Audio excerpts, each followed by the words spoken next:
Para dar de comer à família, Daniele rala muito, a semana inteirinha tosando o cachorro. Por isso é que ficou furiosa com essa história de político comer de graça. A gente não é obrigado a pagar café da manhã, almoço e janta. Ele já tem um salário bom para isso. Mais brava ainda ficou quando viu a foto do deputado estadual em quem ela votou num outdoor imenso. Foi em Campo Largo, no Paraná, onde ela mora. Ele fez promoção pessoal em cima disso, mas foi tudo com dinheiro público.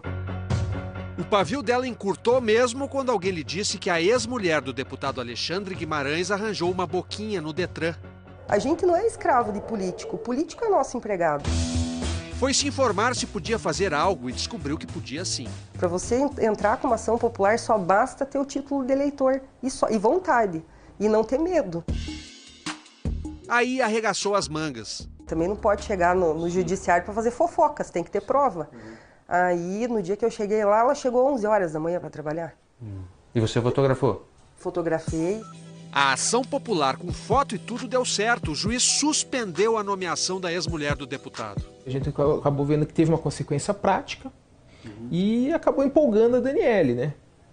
E a gente foi para uma segunda ação, que foi a ação dos outdoors. E foi outra vitória, o juiz mandou retirar os outdoors. Aí ela se empolgou de vez, pediu todas as notas de despesas com alimentação do deputado. A lei de acesso à informação existe para isso, mas não quiseram dar. Você não pôde fazer cópia? Não, O que nem disseram? pagando. O que disseram? Que ninguém nunca tinha feito isso, eles não sabiam como lidar com a situação e que se eu quisesse era para levar um scanner de mão, mas eu não tenho, né, ou tirar foto de todas. Aí você tirou De foto com uma o celular? por uma. De celular, uma por uma. Quantas notas eram? Umas 3 mil. A gente chegou lá 8 horas da manhã, saímos de lá 4 horas da tarde fotografando as notas. A trabalheira rendeu outra ação. Daniele anexou notas como esta, em que aparece uma refeição às 4h49 da madrugada, supostamente em atividade parlamentar. E ainda estava com carimbo da Comissão de Tomada de Contas da Assembleia Legislativa do Paraná. O jantar às 4 horas da madrugada no centro de Curitiba condiz com a atividade parlamentar? Olha, a Comissão de Tomada de Contas não sabe que horas o parlamentar... Mas está na nota fiscal, na nota fiscal está lá o horário do jantar e o despesa. O deputado apresenta a nota fiscal, não sei que hora que ele jantou, não sei que hora que ele saiu, ele apresentou a nota. Está regulamentada pela resolução. Para você está valendo, então? Para nós está valendo. Mas, enquanto a ação não chega ao final, a Justiça mandou bloquear os bens do presidente da Comissão de Tomada de Contas, que aprovou as notas, e também os bens do deputado Alexandre Guimarães, até o valor total das despesas, R$ 47.940,12. O Fantástico procurou por ele no gabinete, mas foi um assessor que nos recebeu. E ele realmente não. O posicionamento final é que ele prefere não falar, a não ser a nota, né? Tá bom. Em nota, o deputado diz que a ação de Daniele é fraudulenta e que vai processá-la. Ele foi à tribuna protestar. As informações obtidas do portal da Transparência da Assembleia foram adulteradas. Isso é crime. Isso é fraude. Quanto a essa guria, eu já tenho um BO, eu já tenho ação contra danos morais. Quando a gente percebeu que o deputado começou, ao invés de se redimir, começou a entrar com processos contra ela, retalhando, atacando, pedimos em juízo para figurar no polo da demanda. Então nós entramos na briga junto. Você foi o maior incentivo, né? O Cir Carvalho vir até aqui conversar comigo, nossa senhora. Porque eu não sabia que ia dar tanta repercussão assim. O homem que veio oferecer ajuda a Daniele já recebeu 22 ameaças de morte. Cir Carvalho é a única cara conhecida da equipe secreta de uma ONG, o Vigilantes da Gestão. Nós temos mais de 100 pessoas trabalhando no Vigilantes e não temos ninguém. Porque exatamente esse é o nosso segredo. Nós temos que ser virtuais, nós temos que ser invisíveis.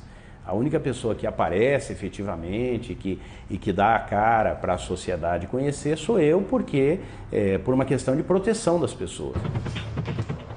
Desse escritório no centro de Curitiba, Cir coordena mais de 600 investigações pelo país afora. Vai desde uma recomendação a um prefeito para parar uma licitação ilegal, até uma ação civil pública contra um determinado empreendimento feito com o conluio de agente público.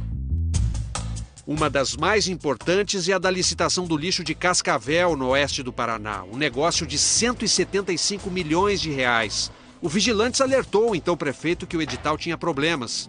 Em vão. O prefeito simplesmente continuou. Estranhamente continuou. Então não restou outro meio para nós do que levar ao Ministério Público. Ao receber os apontamentos da ONG, o promotor do patrimônio público não teve dúvida de que se trata de um jogo de cartas marcadas. O edital era um edital direcionado que acabava favorecendo a empresa que prestava serviços para a administração naquele período. 2 ações civis públicas e uma ação criminal foram abertas e estão em andamento. O Fantástico procurou a empresa vencedora, a mesma que presta serviços há anos para a prefeitura. Queria falar com algum responsável da empresa, por favor. Diz que não atende ninguém, não. Não tem ninguém que possa atender a gente? Não. O atual secretário estadual de Assuntos Estratégicos, Edgar Bueno, era prefeito de Cascavel quando a licitação foi feita. Ele não vê nada de errado no edital.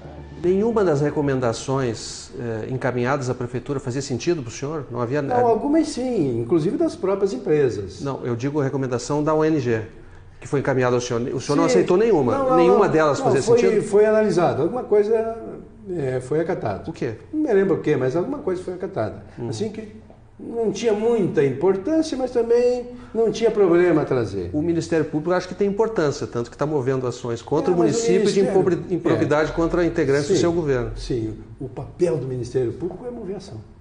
Agora, nós temos a obrigação de ir na justiça, o juiz tem que julgar. Para o juiz julgar, ele tem que conhecer o processo. Vasculhar editais da Prefeitura de São José, na Grande Florianópolis, é a obsessão desses 2 homens. Papel higiênico estocar tanto, para que isso? Pode ser uma compra esdrúxula de 7.000 fardos de papel higiênico. Esticando e emendando um rolo no outro, dava para ir do Brasil ao Japão e ainda sobrava papel. Daria para mais de uma década do consumo da Prefeitura. Em nota, a Prefeitura de São José afirma que a licitação foi feita na gestão anterior e que um erro administrativo gerou a compra em fardos e não em rolos. Por isso, o estoque exagerado. Mas e quando um asfalto mal feito aparece diante do nariz? 800 metros de rua, o município gastou por volta de R$700 mil, e exatamente em frente à minha garagem, 6 meses depois de concluída a pavimentação, o asfalto já começou a esfarelar. Quer dizer, em frente à sua casa, em frente à sua garagem, é quase um desaforo, né? Exatamente.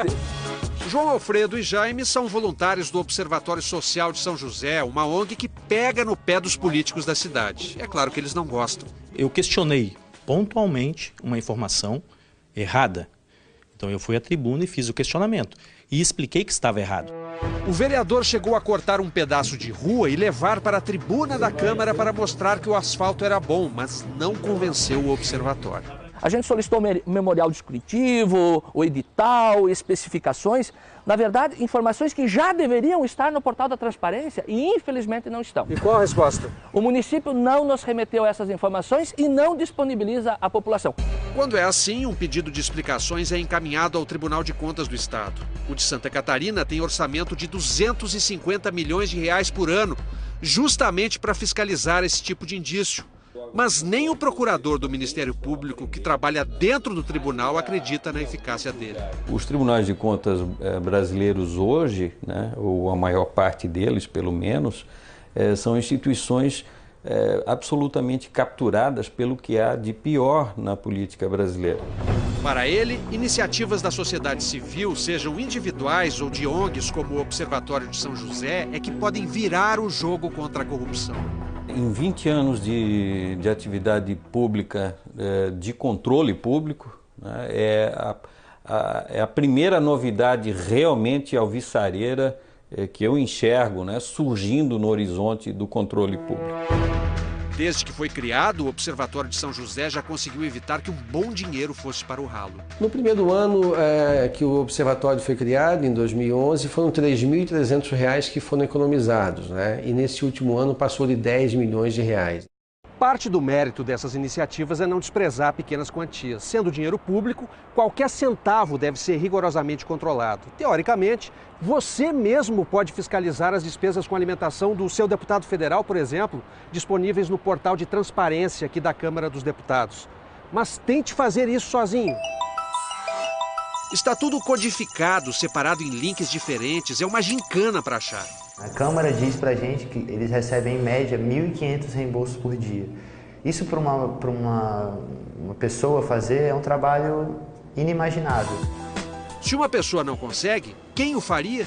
Desenvolvemos um robô para fazer esse trabalho. Isso mesmo, um robô, mas não daqueles que a gente conhece. Ele não é um robô físico, ele não tem uma sala, ele é um robô, uma tela de computador com um sistema rodando, hiper inteligente, hiper focado, então ele consegue fazer o trabalho muito rápido.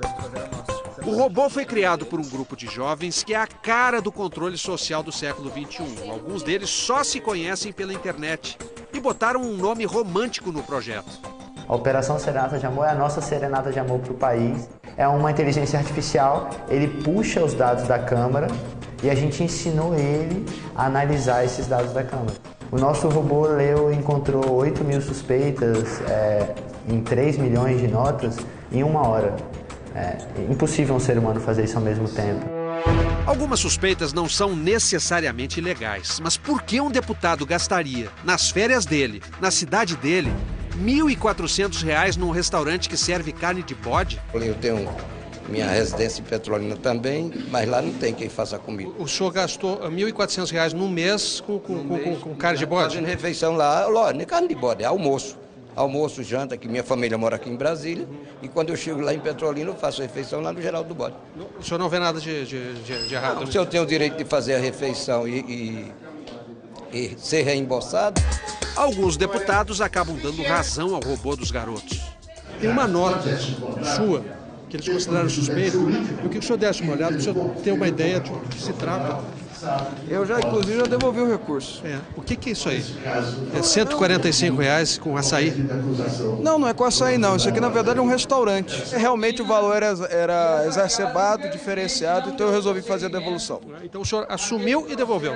Sim, fiz a devolução. Eu achei que o valor realmente estava fora do convencional e fiz a devolução. Apesar, repito, não ser ilegal. O Serenata de Amor parece ter conseguido o inimaginável. A tecnologia proporcionou para as contas públicas coisas incríveis. Uma delas é fazer um deputado discutir com um robô na rede social, né? A gente criou uma conta numa rede social pro robô e ela posta lá o que ela encontra de suspeito. E ela marca o perfil do deputado. Então os deputados que não estavam respondendo a gente pelo meio oficial, eles começaram a nos responder pela rede social. Internet, conectividade, cobrança em tempo real. Estão aí as ferramentas de controle dos novos tempos. Mas tão moderno quanto um robô é trocar a reclamação passiva pela força das ações concretas.